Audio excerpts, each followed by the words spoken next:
I am here today to show you a quick tip I tell a lot of my homeowners to do to make their bathroom look more spa-like.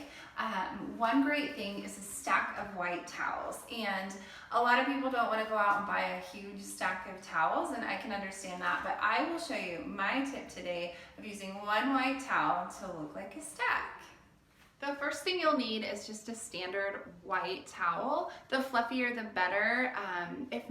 If you don't have a super fluffy one, you can make and put two towels together, but I'll just show you how to do it with one. So one bath towel is all you need.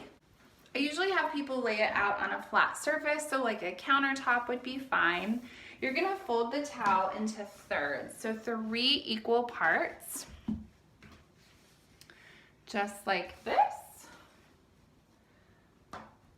And then starting at the very bottom, I'll slide it this way. Starting at the very bottom, you fold up just a little bit. And then you bring it back and fold it again.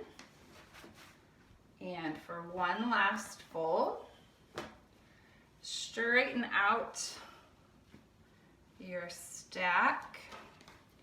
And voila, you have a perfectly stacked set of towels, and it is just one. And there you go, you have a stack. Usually I'll have people put a sponge on top or a small little plant or something like that, but this works perfect.